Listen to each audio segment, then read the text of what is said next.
অনেকটা এরকম। চলো জ্ঞানের সঙ্গে দেখা করি। বাবা, দেখো কে দেখা করতে এসেছেন। কেমন আছে আমার বন্ধু? আরে, আগে থেকে তো অনেক ফিট মনে হচ্ছে। যদি তোকে এত হ্যান্ডসাম লাগে, নার্স তোকে ভালোবেসে ফেলবে। শোনো প্লিজ। আমি তোমার বাবার সঙ্গে কিছু কথা বলতে চাই, if you don't mind. Sure uncle, যাও যাক। হ্যাঁ হ্যাঁ প্লিজ এসো সবাই। ওনার এই চেকটার জন্য আমাদের সত্যি খুব হেল্প হয়ে যাবে। হ্যাঁ, পাপার জন্য একটা অ্যাডভান্স বেড নিয়ে আসতে পারি, তাই না? হ্যাঁ আরে স্যার, স্যার কি হলো? স্যার কি হলো? লাইট অন্ধকার কেন এখানে? লাইট কি হলো? কি হলো? সন্দীপ আঙ্কেল,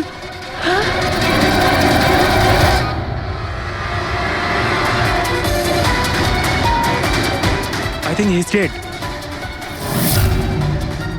জ্ঞান স্যার, আপনি ঠিক আছেন তো? এই ছুরিটা ক্যান্সারের হাতে?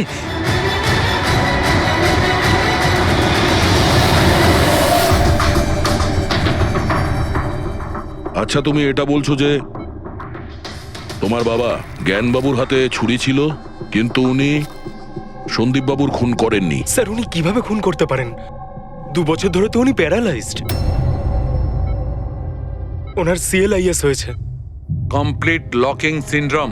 হ্যাঁ স্যার, এই পরিস্থিতিতে শরীরের কোনো অংশই কাজ করে না, এমনকি চোখের পাতা পর্যন্ত পড়ে না। ওনার প্যারালাইসিস হলো কি করে? স্যার 2 বছর আগে বাবার একটা অ্যাক্সিডেন্ট হয়েছিল। অদ্ভুত ব্যাপার, 2 বছর আগে ওনার অ্যাক্সিডেন্ট হয়েছিল, তখন থেকে উনি বিছানায়। তাহলে ওনার হাতে ছুরি এলো কি করে? স্যার, এটা অসম্ভব। খুন জ্ঞান স্যার নয়, অন্য কেউ করেছেন। আরে কিন্তু ছুরি তো ওনার হাতেই ছিল। হয়তো খুনি এই কাজটা করেছে। তার মানে হলো এই রুমে জ্ঞানবাবু আর সন্দীপবাবু ছাড়া আরো কেউ ছিল? না স্যার, আমরা সবাই তো নিচেই ছিলাম। হ্যাঁ স্যার, আর ঘরে তো আর কেউ ছিল না স্যার। তার মানে তুমি এটা বলতে চাইছো যে এই খুন জ্ঞানবাবু করেছেন? না স্যার, আমি সেটা বলতে চাইনি। তুমি কি বলতে চাইছো? সন্দীপ তাহলে নিজেকেই ছুরি মেরেছে, আর মারা যাওয়ার আগে ছুরিটা ওনার হাতে ধরিয়ে দিয়ে যায়? হ্যাঁ, আবার এমন নয় তো যে জ্ঞানবাবুর কোনো শরীর খারাপই নয়, শুধু অ্যাক্টিং করছেন। স্যার আপনি এসব কি বলছেন? যেটা আপনি শুনলেন, যদি আপনার কোনো আপত্তি না থাকে আমরা আপনার বাবাকে আরেকবার চেক করতে চাই। করুন আপনি। আমরা কি মিথ্যা বলছি নাকি? দেখে নিচ্ছি।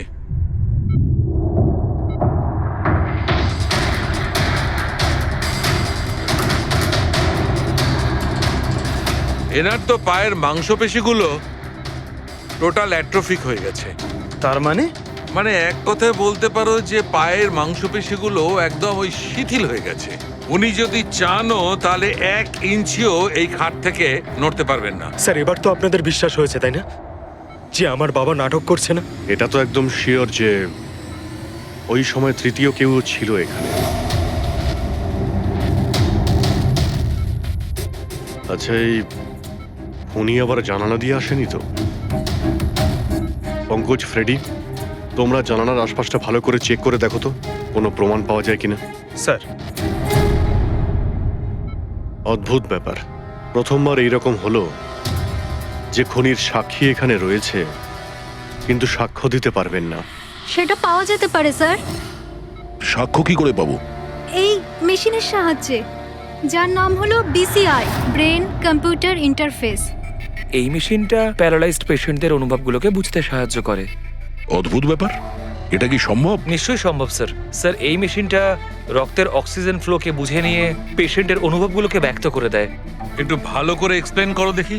স্যার আমি বলছি, এই মেশিনটা মাথার ভিতরে রক্ত প্রবাহকে ডিটেক্ট করে, তারপর এটা ক্যালকুলেশন করে যে আলাদা আলাদা পরিস্থিতিতে আলাদা আলাদা প্রশ্ন করলে তার উত্তরে মস্তিষ্কের ভিতরে রক্ত প্রবাহ কেমন হচ্ছে। ও, আর এই রক্তের মাত্রা এইটা বলতে পারবে যে ওই সময় এই মানুষটা কি ভাবছিল, এর মনের মধ্যে কি চলছিল। এক্স্যাক্টলি।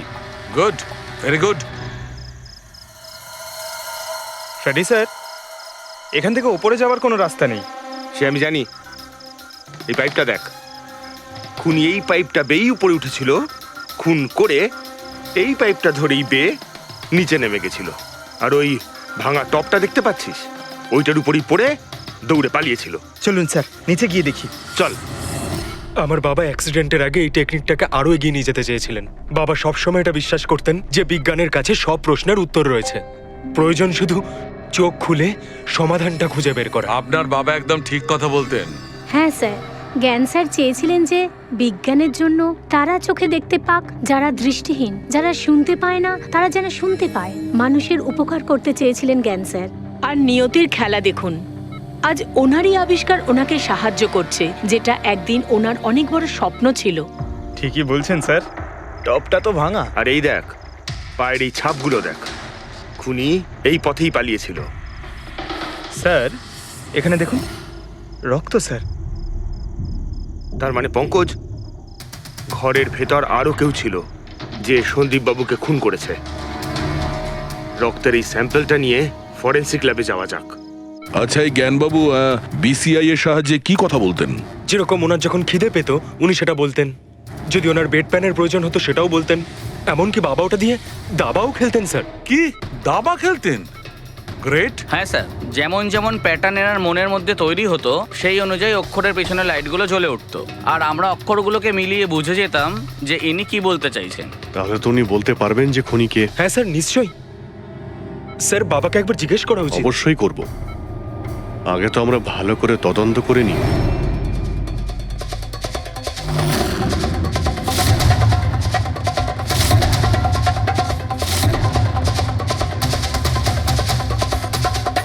সারিকা, ছুরির মধ্যে কিছু পেলে? শুধু মিস্টার জ্ঞানের আঙুলের ছাপ পাওয়া গেছে, আর কারোরই নয়। তাহলে হতে পারে খুনি গ্লাভস পরেছিল স্যার খুন করার সময়। তার মানে খুনি জানলা দিয়ে ঘরের ভেতরে আসে, ও সন্দীপকে মারে, আর সেই ছুরিটা জ্ঞানের হাতে ধরিয়ে দেয়, আর তারপর লোকেরা এই রুমে আসার আগেই ও জানলা দিয়ে পালিয়ে যায়। স্যার, এটাও তো হতে পারে যে খুনি কোনো বাড়ির লোক। না পূর্বী, রুমে যতগুলো লোক ছিল স্যার তাদের কারোর শরীরে এই চোট বা আঘাতের চিহ্ন ছিল না স্যার। আর ওই শুকিয়ে যাওয়া রক্ত, ওটা কোনো বাইরের লোকেরই। একটা কথা বুঝতে পারছি না দয়া, যদি খুনি বাইরের লোক হয় তাহলে এটা কি করে জানলো যে সন্দীপ জ্ঞানের সঙ্গে দেখা করতে আসবে? 10 মিনিট আগে সন্দীপ পৌঁছে যায় আর তারপর ওর খুন হয়ে যায়। স্যার এমন মনে হচ্ছে যে হতে পারে এই খুনি সন্দীপ বাবুকে ফলো করছিল, আর যখন সন্দীপ বাবু তার পুরো দিনের শিডিউল বানাচ্ছিল, হতে পারে কোনোভাবেও জেনে গেছিল যে বিকেল বেলায় সন্দীপ বাবু জ্ঞান বাবুর সঙ্গে দেখা করতে যাচ্ছেন। সে ঠিক আছে, কিন্তু এরা দুজনেই সন্দীপ আর জ্ঞানবাবু কথা বলবে সেটা কি করে জানলো? স্যার এটাও হতে পারে যে খুনি জানতো না, আর যেহেতু ও ওকে ফলো করছিল, যেই সুযোগ পেয়েছে রুমে ঢুকে ওকে মেরে দিয়েছে। দয়া, নিশ্চয়ই ওর সঙ্গে কোনো শত্রুতা ছিল এই সন্দীপের ওপর, সেই জন্যই তো খুনি পিছু না ছাড়েনি। আর বস, যার সঙ্গে এই সন্দীপ বাবুর শত্রুতা ছিল তার এ প্লাস্টিক অ্যানিমিয়া ছিল। ও আচ্ছা, এই জিনিসটা আসলে কি স্যার? পঙ্কজ, এটা একটা খুব রেয়ার ডিজিজ। এই অসুখটা খুব কম লোকের হয়। এতে মানুষের বোন ম্যারো আর বোন ম্যারো স্টেম সেলস ধীরে ধীরে নষ্ট হতে থাকে। রক্তের লোহিত রক্তকণিকা, শ্বেত রক্তকণিকা আর প্লেটলেটস সব ধীরে ধীরে নষ্ট হতে থাকে। যদি এই রোগটা রেয়ার হয় তাহলে খোঁজ নেওয়া খুব একটা কঠিন হবে না যে শহরে কতজন লোক আছে যাদের এই ধরনের রোগ আছে। এ প্লাস্টিক অ্যানিমিয়া।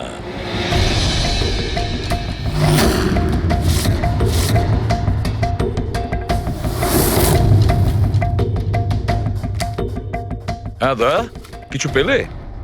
হ্যাঁ স্যার, এই শহরে সব মিলিয়ে 45 জন লোক আছে যারা এই রেয়ার অসুখে ভুগছে স্যার। তাদের মধ্যে 16 জন তো দেশেই নেই। তার মানে বাকি রইল 29। তাদের মধ্যে 14 জন এমন লোক আছে যারা বয়স্ক, মানে উঁচু ব্যালকনি থেকে লাফাতে পারবে না। বাকি রইল 15। তাদের মধ্যে 7 জন বাচ্চা আছে যাদের বয়স 12 বছরের কম। তাহলে বাঁচলো 8 জন। হ্যাঁ স্যার, আর 8 জনের মধ্যে তো 4 জন এমন আছে স্যার যারা অনেক বেশি মোটা স্যার। এই দেখুন, ও, এরা না ওই ব্যালকনিতে উঠতে পারে না লাফাতে পারে। অসম্ভব স্যার। তার মানে দয়া, আমাদের কাছে সাসপেক্ট 4 জন। 4 জন সাসপেক্ট। হ্যাঁ স্যার। নাম কি তাদের?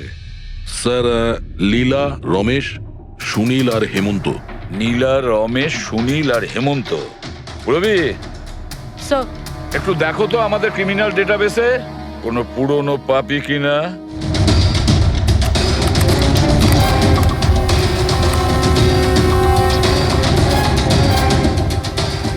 পেয়ে গেছি, রমেশ। চুরি, ছিনতাই, তাছাড়া লোকেদের মেরেওছে। থাকে কোথায় সে?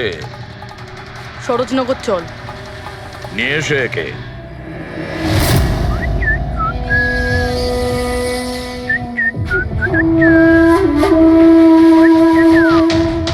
মালা, একটা ফুলের মালা আমাকেও একটু পরাও। আচ্ছা বলো, বিয়ে কবে করছো? বিয়ে? আর তোকে? আমার এতটাও খারাপ সময় আসেনি যে তোকে বিয়ে করতে হবে। কেন?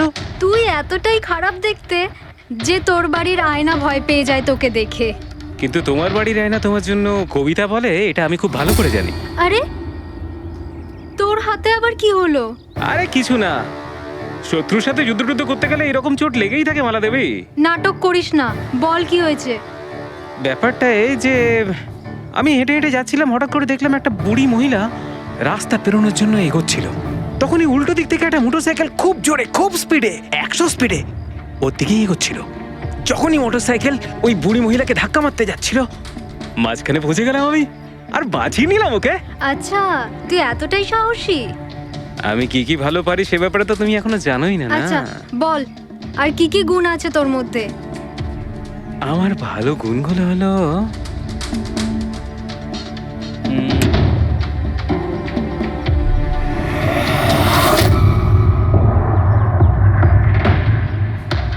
কি হলো? তোর মুখটা ভয়ে এভাবে ফ্যাকাশে হয়ে গেল? মালা, আমাকে একটু লুকোতে দে। আরে মালা, কি লুকোতে দে। করছিস? লুকোচ্ছিস কেন? আরে মালা, আরে কেন লুকোচ্ছিস তুই? এটা কি করে দিলি তুই? আমার সব ফুল নষ্ট করে দিলি। স্যার, এ তো সেই।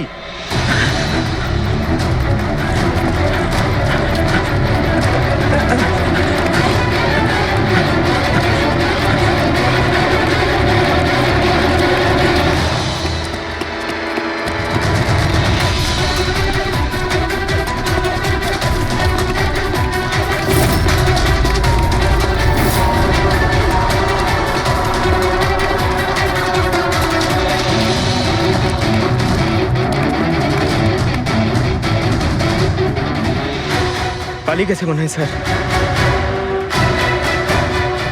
যাবেটা কোথায়?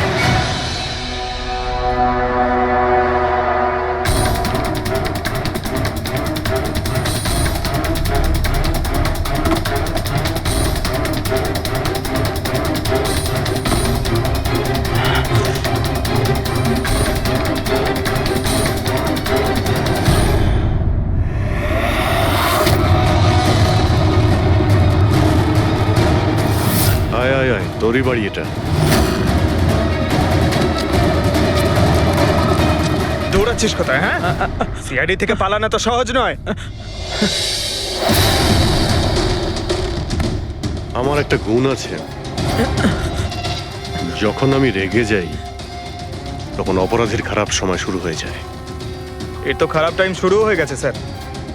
এসব কোথা থেকে নিয়ে এসেছিস? হ্যাঁ, আনিনি স্যার, নিজে বানিয়েছি। এই মেশিনটা তুই বানিয়েছিস? দেখে তো মনে হচ্ছে চাও ঠিক করে বানাতে পারিস না, মেশিন বানিয়েছিস। কোথা থেকে চুরি করেছিস? না স্যার, আমি চুরি করিনি। শুধু চুরি করিসনি, খুনও করেছিস তুই। খুন? কার sir? D117 MG road, Sundarnagar. এখানে গেছিলি তো তুই? তোর হাতে আঘাত লেগেছে না? তোর এই রক্ত আমরা ওখানে পেয়েছি। আমার ছিল না স্যার। তোরই ছিল। তুই যে হসপিটালে ট্রিটমেন্ট করিয়েছিলি সেখানেই ম্যাচ করে গেছে। মাঝার কোনো রাস্তা নেই? না, সোজা ফাঁসি। চুরির জন্য ফাঁসি দিয়ে দেবে? চুরি নয়, খুন। সন্দীপের খুন। না স্যার, আমি কোনো খুনই করিনি। আমি তো শুধু ওখানে চুরি করতে গেছিলাম। তুই একে খুন করিসনি? হে ভগবান, কি বিপদে পড়লাম। মায়ের দিব্যে বলছি স্যার, আমি কোনো খুন করিনি। আমি তো খবর পেয়েছিলাম যে ওখানে একটা লোক থাকে যার প্যারালাইসিস হয়ে গেছে। চুরি কোথায় করতে হবে সেটা ভালো করে জেনে নিয়ে আমি ওখানে শুধু চুরি করতে গেছিলাম। আমি ওখানে শুধু এই কারণেই গেছিলাম। আমি তোকে চিনিও না, কেন মারবো? কারণ সন্দীপ তোকে চুরি করার সময় দেখে ফেলে, তাই একটা অপরাধ লুকোতে গিয়ে আরেকটা করে ফেলেছিস। হ্যাঁ, এই কথাটা সত্যি স্যার, যে আমি ওখানে গেছিলাম আর সন্দীপ আমাকে দেখে চিৎকারও করেছিল। ওর চিৎকার শুনে আমি ভয় পেয়ে গিয়ে পালিয়ে এসেছিলাম। তাহলে তোর লাগলো কি করে? এটা যখন সন্দীপ চিৎকার করলো তখনই লাইট চলে গেছিল আর অন্ধকারে আমি নিচে লাফালাম, ওই লাফাতে গিয়ে চোট লেগে গেছে। ওই রুমের মধ্যে তুই ছাড়া সেই সময় আর কেউ ছিল না। তুই খুন না করলে কে খুন করবে? না স্যার, আমি ছাড়া অন্য কেউ ছিল ওখানে। কে?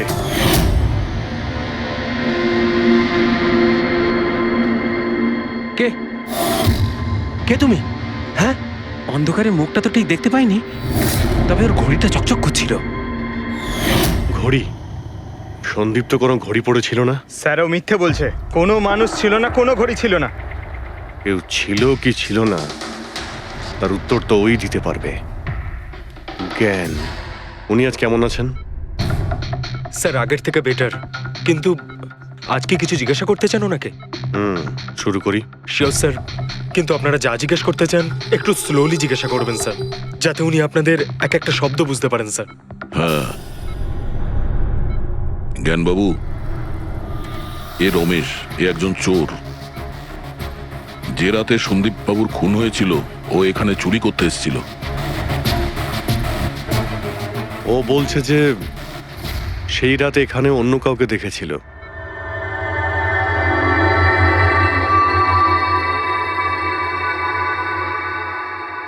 রমেশ, ওই রাত্রে তুমি যেখানে দাঁড়িয়েছিলে সেখানে গিয়ে দাঁড়িয়ে যাও। হ্যাঁ স্যার, স্যার আমি এই দিক দিয়ে ঢুকেছিলাম আর এখানে এলাম, আর তারপর আমি এদিকে দেখলাম, আর যখনই আমি এখানে পৌঁছালাম দেখলাম সন্দীপ ওখানে দাঁড়িয়ে আছে। আমি ভয় পেয়ে পেছন দিকে ঘুরলাম আর তখনই কারেন্ট চলে গেল। এখানে দাঁড়িয়েছিলে মানে উনি নিশ্চয়ই তোমাকে দেখেছেন। আচ্ছা, ও কি এখানে ছিল?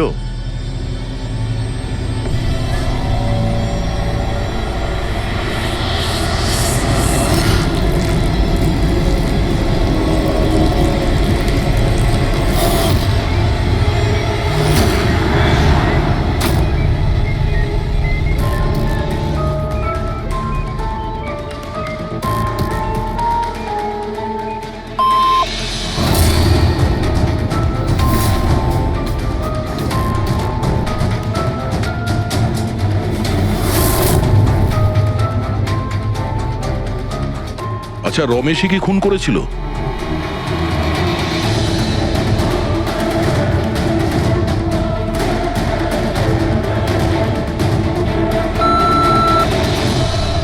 নো নো স্যার, নো মানে না স্যার, আমি বলেছিলাম না আমি মারিনি স্যার।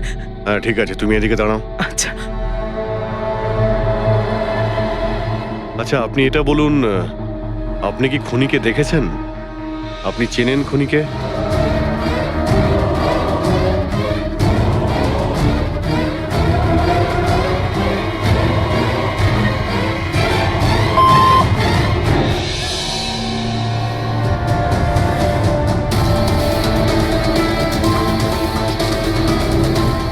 আচ্ছা, খুনি এই মুহূর্তে এই রুমে আছে?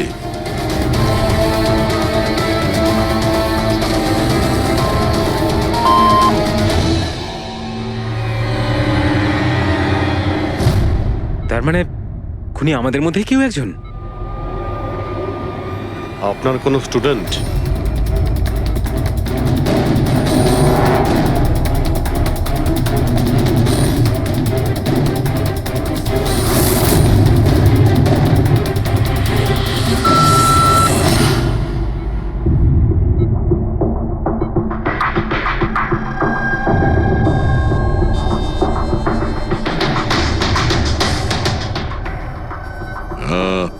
নার্স কিংবা ওয়ার্ড বয়? এসবের মধ্যে আপনারা আমাকে কেন টানছেন? আপনি যদি কিছু করেই না থাকেন, আপনি ভয় পাচ্ছেন কেন?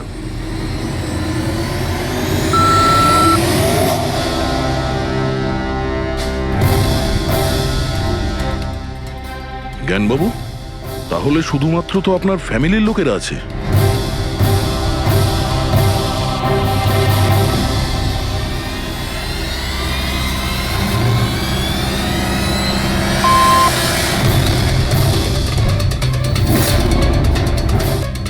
বাবা, তুমি এসব কি বলছো? হ্যালো, রিল্যাক্স, ওখানে দাঁড়িয়ে থাকো।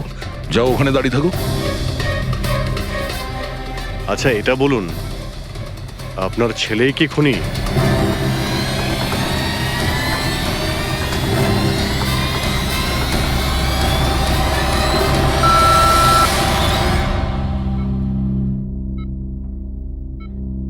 এখন তো শুধু আমিই আছি, কিন্তু আমি এই খুন করিনি।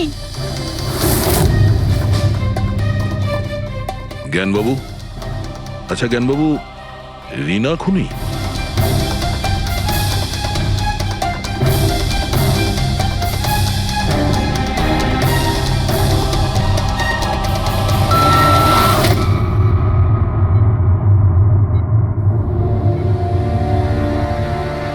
আপনি আমাদের বললেন যে আপনার পরিবারেরই কেউ খুনি। তাহলে সে কে?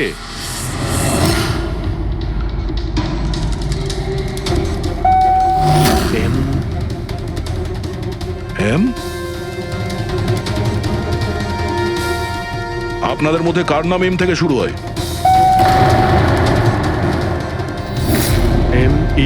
মি, মানে উনি? জ্ঞানবাবু, আপনি বলছেন যে খুন আপনি করেছেন?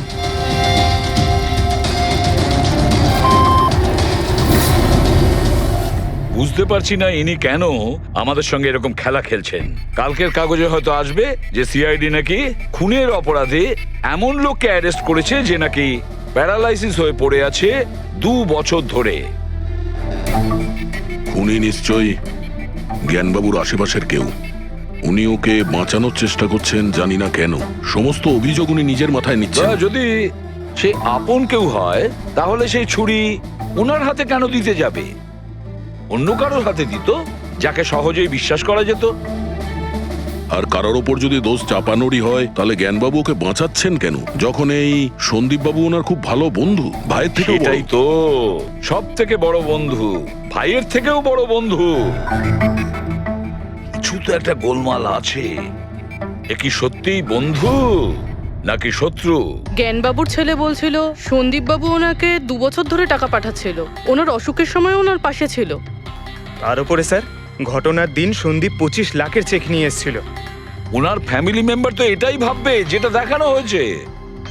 আর সব সময় পর্দার পিছনের খেলাটা অন্য কিছু হয়ে থাকে, অন্য রকম হয়ে থাকে। কিন্তু স্যার, পর্দার আড়ালের সত্যিটা তো শুধুমাত্র জ্ঞানবাবুই জানেন, আর উনি তো সত্যি কথা বলছেনই না। জ্ঞানবাবু সত্যি কথা বলছেন না তো কি হয়েছে বস? ওর মস্তিষ্ক তো সত্যি কথা বলবে। আমার জ্ঞানবাবুর মস্তিষ্ক চাই। জ্ঞানবাবুর মস্তিষ্কটা এনে দাও, তারপর দেখবে তুড়ি মেরে খুনির কাছে পৌঁছে যাব। ডক্টর সালুকে, এটা কি ধরনের ডিমান্ড করলেন আপনি? কারণ মস্তিষ্ক কি করে নিয়ে আসা সম্ভব? কেন হবে না ফেডরিক? এই কেসে ওনার মস্তিষ্ক তো ওকে এনে দিতেই পারি আমরা। কেন না, গত 2 বছরে ওনার মস্তিষ্কে যা কিছু ঘটেছে সব বিসিআই মেশিনে রেকর্ড হয়েছে। এক্স্যাক্টলি বস। আর এই মেশিনে আমাদের বলবে যে জ্ঞানবাবুর সঙ্গে ওর কি আর কেমন সম্পর্ক ছিল। হ্যাঁ ফেডরিক, সব ডেটাগুলো নিয়ে এসো বিসিআই মেশিনের। আর দয়া স্যার, রমেশকে ওনাদের বাড়িতে নিয়ে যাও, আর ওখানে যে কয়জন লোক ছিল সবার ঘড়ি চেক করাও। স্যার, এখনো আমাদেরকেই সন্দেহ করছেন? হ্যাঁ, আর ততক্ষণ সন্দেহ করব যতক্ষণ আসল খুনিকে পাওয়া যায়। কিন্তু জ্ঞান স্যার তো বলেই দিয়েছেন আমরা সবাই নির্দোষ, তাও আপনারা। হতে পারে উনি মিথ্যে কথা বলছেন তোমাদের মধ্যে কাউকে বাঁচানোর জন্য। তাহলে আপনারা আসল খুনিকে কিভাবে খুঁজবেন? সিআইডি এই দায়িত্ব আমাকে দিয়েছে, কেননা সেই রাতে আমি খুনির ঘড়িটা দেখতে পেয়েছিলাম। কিন্তু সেদিন তো ঘরে অন্ধকার ছিল, তুই ঘড়ি কি করে দেখলি? ম্যাডাম, এই পৃথিবীর বেস্ট চোর আমি। যে জিনিসের দিকে নজর দিই মাথায় পুরো কুষ্টি চেপে যায়। তাহলে দুনিয়ার বেস্ট চোরবাবু, কাজে লেগে যান।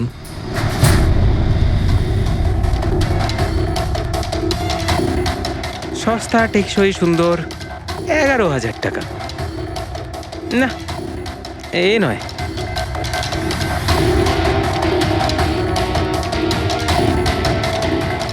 না স্যার, আপনি একটু হাতটা দেখাবেন? এও নয়, এটা তো একেবারে বেকার। ও হ্যালো, বেকার এটা? 2 লাখ টাকা দাম। আরে ম্যাডাম, 2 লাখের ঘড়ির কপি, এটা ডুপ্লিকেট মাল। চোরবাজারে এর গুদাম আছে, 1500 টাকাতে আনিয়ে দেবো। হাতটা দেখি। হাত কেন কাঁপছে আপনার সকাল সকাল? না স্যার, এও নয়। স্যার, অ্যাকচুয়ালি আমার নিউরোলজিক্যাল প্রবলেম রয়েছে। ছোটবেলা থেকেই আমার হাত কাঁপে, আমি কোনো কিছু ভালোভাবে ধরতে পারি না। পঙ্কজ, একটু ওই পেনটা দাও ওকে।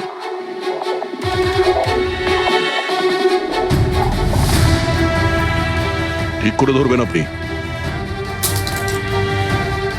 এ তো পেনটাও ধরতে পারছে না। স্যার অ্যাকচুয়ালি জ্ঞান স্যার আমার এই প্রবলেমটাই সলভ করতে চেয়েছিলেন। উনি এর সাথে রিলেটেড রিসার্চও করছিলেন, কিন্তু হয়তো ভাগ্যের সম্মতি ছিল না এতে, আর জ্ঞান স্যারের গাড়ির অ্যাক্সিডেন্ট হয়ে গেল। ভরসা রাখো, এর কোনো না কোনো চিকিৎসা তো হয়েই যাবে। তুমি দেখো বাকিদের ঘড়িগুলো। না স্যার, এদের মধ্যে কারোর ঘড়িই নয়। কারোর কাছেই নেই? হতে পারে খুনির কাছে একের থেকে বেশি ঘড়ি আছে। ওই দিন ও যে ঘড়িটা পড়েছিল আজ ওটা পড়েনি। হায় ভগবান, আপনি এখনো সন্দেহ করছেন? পঙ্কজ, এই রমেশকে নিয়ে যাও। পৃথিবীতে যত ঘড়ি আছে, যত মডেলের রয়েছে, সবগুলো দেখাও ওকে। স্যার, যত ঘড়ি আছে, যত মডেল আছে, সব। তবেই তো জানা যাবে খুনি কোন মডেলের ঘড়ি পড়েছিল। এক মিনিট, একটু এদিকে আয়, এদিকে আয়।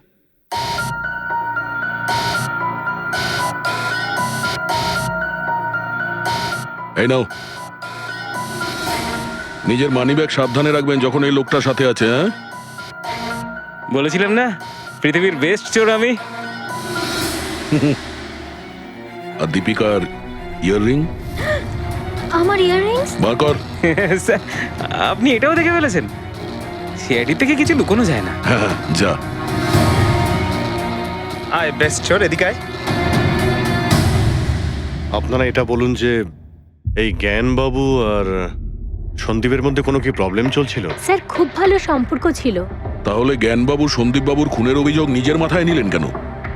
ওনাদের দুজনের ভেতরে কোনো টেনশন হয়েছিল? না স্যার, কোনো টেনশন তো ছিল না, কিন্তু একটা বিষয় নিয়ে তর্ক হচ্ছিল। অ্যাক্সিডেন্টের ঠিক আগে ওনার বিসিআই মেশিনটা একটা পয়েন্টে এসে আটকে গেছিল, আর কোনো রকম সলিউশনও পাওয়া যাচ্ছিল না। এই জন্য জ্ঞান স্যার সবসময় বিরক্ত থাকতেন আর খুব রাগও করতেন। হ্যাঁ স্যার, যখন সন্দীপ আঙ্কেল বাবাকে বলেছিলেন যে আপনি চিন্তা করবেন না, দেখবেন সব ঠিক হয়ে যাবে, তখন বাবা ওনার উপরও রেগে গেছিলেন। হ্যাঁ স্যার, এর জন্য হয়তো উনি জোরে গাড়ি চালাচ্ছিলেন আর অ্যাক্সিডেন্টটা হয়ে গেছে। এক মিনিট। যদি এই অ্যাক্সিডেন্টটা বিসিআই মেশিন তৈরি হওয়ার আগেই হয়েছিল, তাহলে এই বিসিআই মেশিনটা কাজ করছে কি করে? স্যার, সন্দীপ আঙ্কেল সেটা কমপ্লিট করেছিলেন। সন্দীপবাবু? কিন্তু উনি তো কোনো সায়েন্টিস্ট ছিলেনই না। হ্যাঁ, কিন্তু জানি না স্যার, সন্দীপ আঙ্কেল ওই মেশিনের সব সমস্যাগুলো ঠিক করে দিয়েছিলেন স্যার। আর বাবার অ্যাক্সিডেন্টের 1 মাস পরেই ওটা কাজ করতে শুরু করে দেয়, আর প্রজেক্টও সাকসেসফুল হয়েছে স্যার। অদ্ভুত ব্যাপার, এটা কি করে হতে পারে? একজন নন সায়েন্টিস্ট এরকম কমপ্লিকেটেড মেশিন কি করে চালু করতে পারে, যেটা ওনার মতো বৈজ্ঞানিকই শুরু করতে পারেননি? বোধহয় আন্দাজি করে ফেলেছিলেন।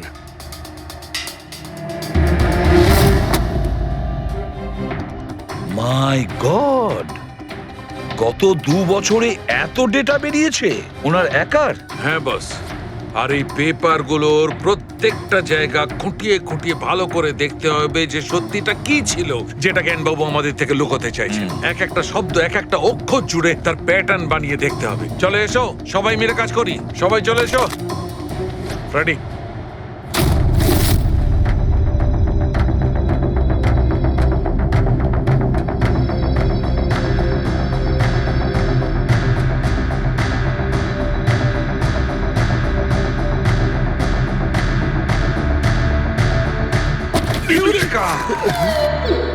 কি হলো স্যার, কি পেলেন? জানতে পারা গেছে যে আসলে ওই রহস্যটা কি, আর এই রহস্যে আছে একটা ভিলেন। জানতে পেরেছি যে জ্ঞানবাবু কিভাবে একটা একটা অক্ষর জুড়ে এই ঘটনাটাকে ব্যাখ্যা করেছেন। অক্ষর, অক্ষর থেকে তৈরি শব্দ, আর শব্দ থেকে তৈরি বাক্য, সেন্টেন্স। না জানি কত সময় লেগেছিল ওনার পুরো ঘটনাটা, পুরো সত্যিটা এভাবে বলার জন্য। হ্যাঁ বস, কম করে 6 মাস। আর সেটা তখন শুরু হয়েছিল অ্যাক্সিডেন্টের ঠিক আগে। আজকের পর থেকে এই কোম্পানিতে তুমি সাইলেন্ট পার্টনার, আর তোমার লাভ শুধুমাত্র 5% হবে, আর তার থেকে বেশি তুমি 1 টাকাও পাবে না। ওকে ওকে ওকে ওকে, আমার মনে হচ্ছে তোমার এই প্রজেক্টটা কমপ্লিট হয়ে গেছে আর তুমি সফল হয়ে গেছো। হ্যাঁ হ্যাঁ, আমি সফল হয়ে গেছি, কিন্তু আমি এই মেশিনটা গরিবদের জন্য বানিয়েছি, মানবতার জন্য বানিয়েছি। তোমার মতো লোভী মানুষদের জন্য বানাইনি। আজকের পর থেকে আমরা একসাথে কাজ করব না। আমি যাচ্ছি। কফির জন্যে বৌদিকে ধন্যবাদ জানিয়ে যাচ্ছি।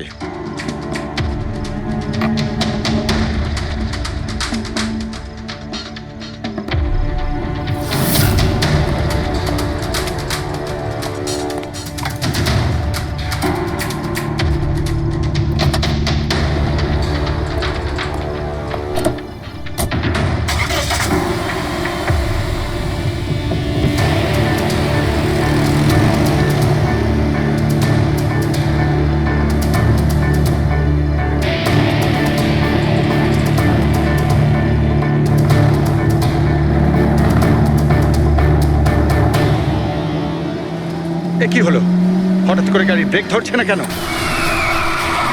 ব্রেক ছুঁয়ে কি হলো?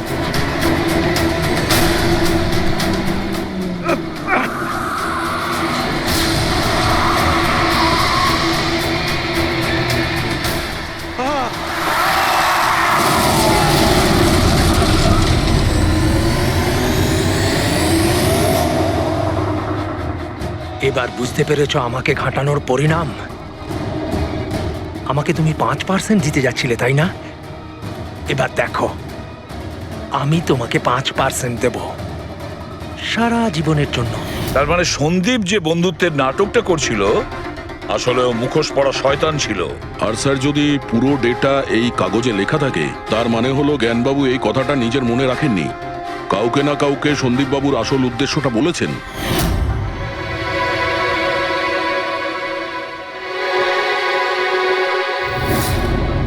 আর উনি এ ব্যাপারে যে বা যাকে সত্যিটা বলেছিলেন সেই হলো অপরাধী, সেই হলো সন্দীপের খুনি। কিন্তু স্যার, যদি খুনি জ্ঞানবাবুর হয়ে প্রতিশোধ নিতে চাইতো, তাহলে খুনি ছুরিটা জ্ঞানবাবুর হাতে কেন ধরালো? ওনাকে ফাঁসাতে চাইছিল? না পুরবি, আমার তো মনে হয় না। খুনি ওনাকে সান্ত্বনা দিতে চেয়েছিল, যে এটা বোঝাতে চেয়েছিল যে দেখুন, আমি আপনার হয়ে সন্দীপকে মেরে ফেলেছি, আপনার প্রতিশোধ আমি নিলাম। আর তাকে বাঁচানোর জন্য জ্ঞানবাবু পুরো অভিযোগ নিজের উপর নিয়ে নিয়েছেন। দয়া, খুনির কাছে পৌঁছানোর একটাই রাস্তা আছে, সেই ঘড়িটা, রিস্ট ওয়াচ, যেটা রমেশ দেখেছিল।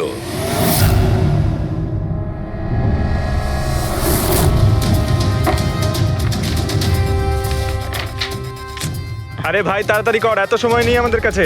পঙ্কজ, আরে দেখছি তো কি আমি। হচ্ছে? স্যার, কি হলো রমেশ, মজা আসছে কি না? যথেষ্ট স্যার, আমি হাত জোড় করছি। আমি আর ঘড়ি দেখতে পারবো না। 10,000-এর উপর ঘড়ি আমাকে দেখানো হয়েছে। আমার মাথা ঘুরছে স্যার। যতক্ষণ না ঘড়ির মডেল খুঁজে পাচ্ছিস ততক্ষণ বাড়ি যেতে দেবো না তোকে। স্যার, স্যার, এই, কি স্যার, আমাকে করছিস? ক্ষমা করে দিন স্যার। আমি বলছি বাপের জন্য আর চুরি করবো না। আমাকে বাড়ি যেতে দিন ওঠ, স্যার। ওঠ, ওঠ, ওঠ, ওঠ। ওঠ। জানা তো দরকার, ওই রাতে তুই ওখানে কোন ঘড়িটা দেখেছিলি? হ্যাঁ, এখন আর কটা ঘড়ি দেখবো স্যার? এতগুলো ব্র্যান্ডের এতগুলো মডেল দেখলাম স্যার, ওগুলোর মধ্যে কোনোটাই নয় ওটা। তো কোনো মডার্ন ঘড়ি ছিল নাকি? হ্যাঁ ম্যাডাম, একদম মডার্ন ঘড়ি ছিল। ঘড়ি তো ছিল, কিন্তু ঠিক ঘড়ির মতো দেখতে ছিল না। কি বললি? মডার্ন ঘড়ি ছিল অথচ ঘড়ি নয়? হ্যাঁ। ঘড়ি দেখেছিস তো? ড্রয়িং করাতে পারবি? ঠিক আছে পুরবি, একে দিয়ে স্কেচ বানাও। স্যার, হ্যাঁ, স্যার এইটা।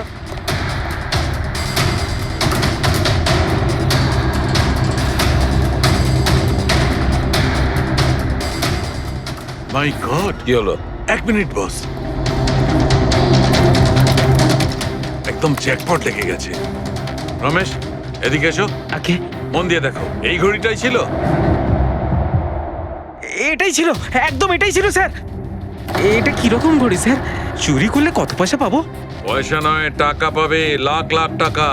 এত দামি ঘড়ি এটা? ঘড়ি নয়, এটা স্যাটলা বলে একে, স্যাটলা। স্যাটলা? এবার খুনি কে সেটাও আমি বলতে পারি। কে এই খুনি?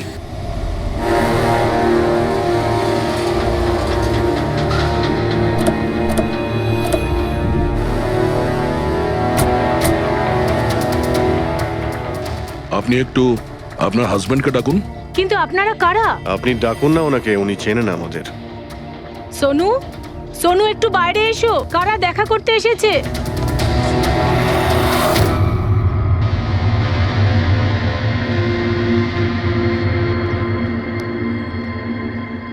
আপনারা এখানে কি ব্যাপার? এমনি এখান দিয়ে যাচ্ছিলাম, তাই ভাবলাম যে দেখা করে যাই। আমি এরকম কথা আগেও শুনেছি। দেখা করে যাই না, তোমাকে গ্রেপ্তার করে নিয়ে যাই। গ্রেপ্তার? কিন্তু কিসের জন্য? আপনার স্বামী সন্দীপকে খুন করেছে। স্যার, আমি আপনাদেরকে বলেছিলাম তো, এই দেখুন, আমি ঠিক করে জলটাই খেতে পারি না, কারোর মার্ডার কি করে করব? খুন তো করেছো, আর তুমি এই হাত দিয়েই করেছো। কোথায় সেই সেটলা ওয়াচ? হ্যাঁ, ঘড়ি কোথায়? স্যার, আপনারা কোন ঘড়ির কথা বলছেন আমি কিচ্ছু জানি না। এক্ষুনি তুমি জানতে পারবে কোন ঘড়ির কথা বলছি। ফ্রেডি, পঙ্কজ, ঘরের তল্লাশি নাও। পঙ্কজ, উপরে যা, আমি বেডরুমটা দেখছি।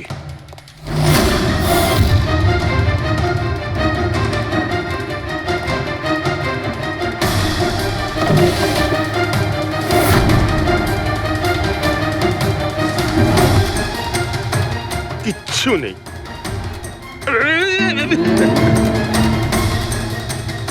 কি ফুটলো? স্যার, স্যার, বালিশটার মধ্যে কিছু একটা আছে। বালিশের ভেতরে?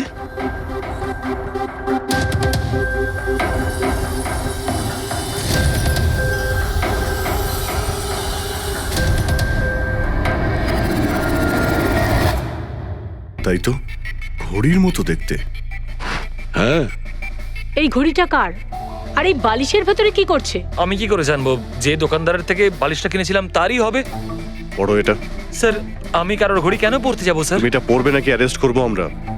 অভিজিৎ, একটা কাজ করি, আগে আগে ঘড়ি পরাই, হাত করা তো নিজের থেকেই লেগে যাবে। হ্যাঁ, নাও ওই ঘড়িটা খোলো। স্যার,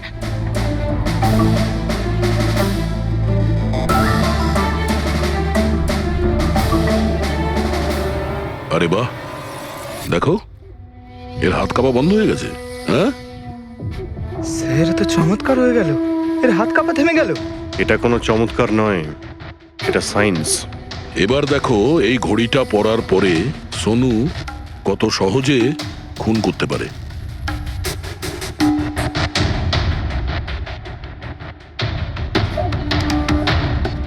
স্যার, কিন্তু এই ঘড়িটা কাজ করে কি করে?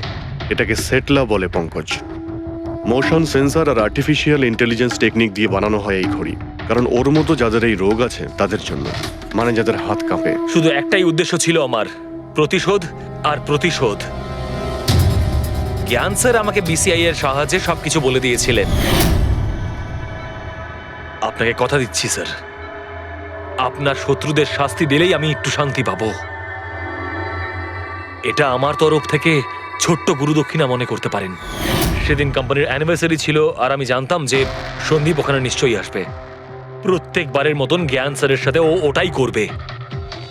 জ্ঞান স্যারের সাথে কথা বলার আগে ও সবাইকে বাইরে বের করে দিত, যাতে ও স্যারকে অপমান করতে পারে। কিন্তু এইবারে ও এটা জানতো না যে মৃত্যু ওর জন্য অপেক্ষা করছে। আজ আমাদের কোম্পানির 5 বছর পূর্তি। যখন বাড়ির প্রত্যেকে রুমের বাইরে এক এক করে চলে গেল, তখন ওদের খেয়াল ছিল না যে আমি ওদের সাথে নেই। দেখো আমি কেমন বন্ধু। A promise is a promise my friend, and you know as I কে কে তুমি? হ্যাঁ, আর তারপরে আমি কারেন্ট অফ করে দিই, আর জ্ঞান স্যারের সামনে আমি ওকে মেরে ফেলি। আর তারপরে আমি ফিঙ্গারপ্রিন্ট মুছে ফেলে জ্ঞান স্যারের হাতে ছুরিটা ধরিয়ে দিই। আর বাকিরা সবকিছু জানার আগেই আমি সবার মধ্যে দাঁড়িয়ে পড়ি। তুমি প্ল্যানটা তো ভালোই করেছিলে, কিন্তু কপালটাই খারাপ। রমেশ ওখানে আসে চুরি করতে, আর ও তোমার এই ঘড়ি দেখে নিয়েছিল। এমনিতেও স্যার কিছুই লুকিয়ে রাখা যায় না। রমেশ না এলেও আজ নয় কাল আমাকে আপনারা ধরেই ফেলতেন। তুমি যখন সবকিছুই বোঝো, তাহলে এরকম অপরাধ কেন করলে?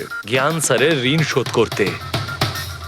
এটা শুধু ঘড়ি নয়, আমার মতো মানুষের কাছে এটা নতুন জীবন, যে জীবনটা জ্ঞান স্যার উপহার দিয়েছিলেন। উনি আমাকে বিশ্বাস করিয়েছিলেন যে বিজ্ঞানের ক্ষেত্রে আমি এগিয়ে যেতে পারি। যেভাবে উনি তোমার সমস্যার সমাধান করেছিলেন, তুমিও সেরকম সমাজের ভালোর জন্য কোনো কাজ করতেই পারতে। কিন্তু তুমি আলোর দিকে যাওয়ার পরিবর্তে অন্ধকারের দিকে চলে গেলে। আর এমন অন্ধকূপে পৌঁছলে যেখানে আসার কোনো আলোই নেই। যদি কিছু থাকে, সেটা হলো শুধু ফাঁসির দড়ি।